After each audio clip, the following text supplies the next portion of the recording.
Hello, dears. Hello, hello. Today, I have a topic that is real and raw right now. It's the topic of wanting something badly in your career, whether that's a job at a specific company, a career switch, getting promoted, or picking up that project that you feel will define your career trajectory. Any of the above. We all know what it feels like to want something badly and be stuck in the waiting room of sorts. So, do you keep trying? Do you let the thing go? Maybe you're going back between the two, going back and forth. Maybe I'll keep trying. No, I think I'll let it go. I went through the exact same thing recently, and I want to share my findings as if I'm my own science experiment. A little backstory: I wanted this thing badly, and one part of me felt that the thing wasn't even that important to me. Another part of me felt this huge, just full body compulsion or drive to go in that direction. So I was internally split between these two things, and it was very, very uncomfortable to be split in this way. I tried so hard to just drop it and let it evolve in whatever manner it was going to evolve, and I couldn't. I just could not do it. So at this point in time, I was between a rock and a hard place with that thing. It was tough. But then I decided that this thing is not even on the list of goals that I have on my wall of things I want to accomplish this year. And yet here I am allowing this one thing to consume all of my energy. And when I say all of my energy, I mean all of it completely. One day I will feel comfortable telling the full story about what that one thing is. But for now, just insert here that one thing that you want badly and that you're having trouble letting go of. So I finally got myself to a place of surrender. And I want to share the things that I did that led me here. Maybe one day I'll be back in this place and I'll need a reminder. So I'll be coming right back to this video. But for those of you who are in that situation right now, take any of these that resonate, leave the rest. So here are those things. First, I gave myself a fair shot at that one thing. I did everything I could consciously imagine myself doing to get it. And once I did everything I could, I knew it was no longer in my hands. There's nothing else that I had left to do because I put it all on the table. Second, after doing that, I completely dropped it. And I don't just mean drop it mentally, I mean drop it from your reality as if it doesn't even exist. Some people might say drop it as if it's already done, but I'm taking a completely different approach here. I'm dropping it as if it doesn't even exist, as if I never even wanted it. Um, so, what I'm trying to say here is sacrificing that thing you want as if it doesn't exist in order to get clarity, asking yourself, is this the only way I can get my desires met? So for example, let's say you want a job at a fintech company and that company that you want is Robinhood. So you might ask yourself, is this the only way I can get a job at a fintech company? Absolutely not. You have so many other options. So let's say Stripe, for example, and this gives you solace and allows you to really widen the array of possibilities that exist for you because there are so many possibilities, but so many different avenues of getting what you desire. And instead of opening ourselves up to all of those possibilities, we have chosen this one little narrow path. Of the thousands available, we have chosen this one narrow path to getting what we want. And coming to a place of saying, yes, there are other options is very liberating. And you can release that tight hold that you have on that thing. So that's the third thing I want to talk about, physically letting it go. So you've imagine yourself having this tight grip on your desire and that one thing that you want, and then just like physically releasing it with your hands. One of my beautiful, wonderful coaches talks about dropping your attention into your womb space. And I love this because it reminds me that I have this beautiful life force energy that I'm pouring into this one thing that I want, when I could be pouring that life force energy into myself. So, this is what I decided to do, especially in those moments where I felt I was about to give more to that one thing than I was receiving from that situation. Giving away all of my power, all of my life force energy to this one tiny thing. So the last thing that I want to share that really helped was let spirit lead the way. So getting out of my own way and opening up wide open. This is something I struggle with sometimes, but just opening up wide and leaving room for miracles. Let the miracles rain down on you, because really you have no idea how this is going to unfold.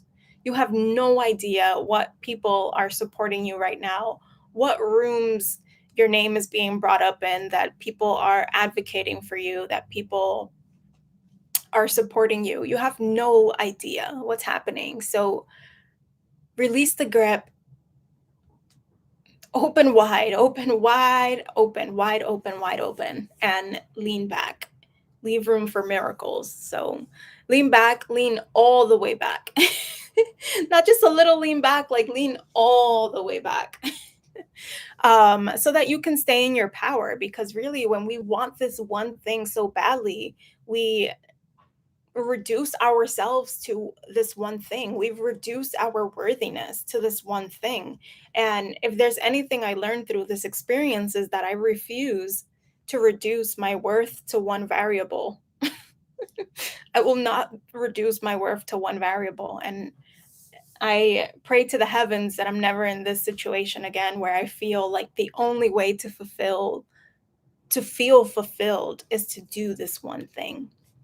So taking the power back.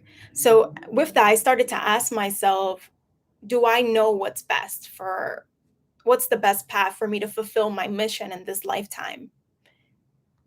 The answer is I don't. I don't know. We don't have all the answers, of course, because if we did, then we would take the most optimized path to get from where we are to where we're meant to be. But we don't have that roadmap entirely set up for us. And because I don't know what the best path is, I have to surrender to it, to life, to spirit. Let spirit lead the way, because spirit knows better than I do what the right path is. Spirit knows better than I do whether this thing is even on mission for me. Is this one thing deviating me from my mission? Spirit knows better than I do if that's the case. And if that's the case, then I don't want that one thing. I don't want to be deviated from my mission, my life path, my purpose, what I was brought on this earth to do. If I just release the grip and let spirit lead the way, then I can just flow in the direction that God wants me to go. So surrender the thing, surrender it entirely. So those are the things that really helped me get past my tight grip on this one thing, and questioning, do I keep trying? Do I let it go? Surrender it. One of the things that I really realized too, is that the way I was feeling the week that this happened was just like probably the way trauma is imprinted in our bodies. And I had to wisen up real quick. I started to think about my kids. I started to think about my grandkids, my great grandkids. I don't even have kids yet. But if I think about it from the perspective of like stories being passed down to the next generation of my family lineage, like stories are not just passed down vocally. For example, it's not just passed down through the stories that you tell your kids about your family lineage, where you come from, about their great grandparents, the journeys they've been on, and then they tell their children verbally. Stories are not just passed down verbally, they are also passed down through our DNA. So the things we experience, the habits we create, the thought patterns we have, the behaviors we continuously play out in our lives, those are all passed down to our kids. Ask a parent whose child acts just like their dad, for example, who they might have never met. They're acting just like that dad, and then that leaves you asking yourself, like, they don't even know this person, so how are they acting just like them? It's passed down through their DNA, through your DNA. So I had to really ask myself, what story am I passing down to my bloodline? Is it one through my bloodline? Is it one of struggle and powerlessness?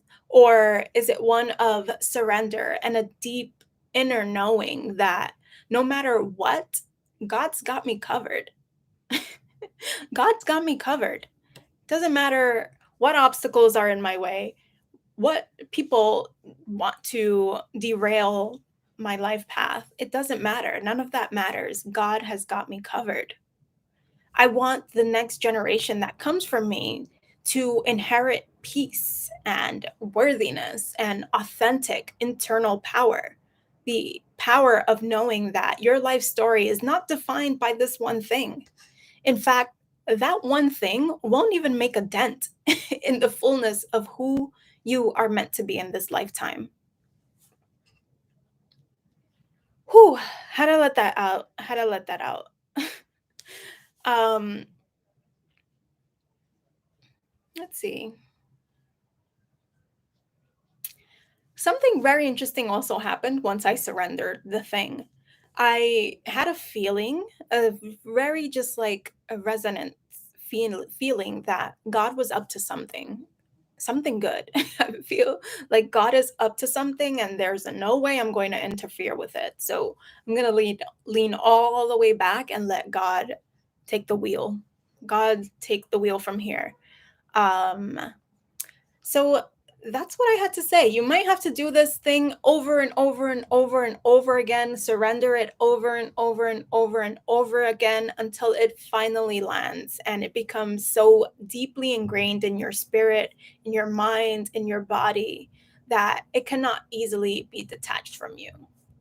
So that's all I got for you today, babe. And before I go, I want to share that I am relaunching my Ignite Your Job Search program to help hardworking, soulful women go from being lost, scattered, and quite frankly, sometimes miserable in the job search to having crystal clear vision and confidence so that they can get the jobs that they truly desire, so that they can get that vivacious career that excites them and wakes them up in the morning with excitement and exuberance and ready to take the world on.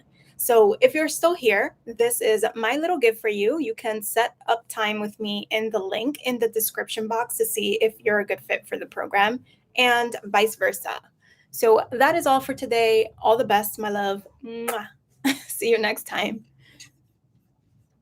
Ooh, shaky, shaky. Oh, that was probably shaking that whole time.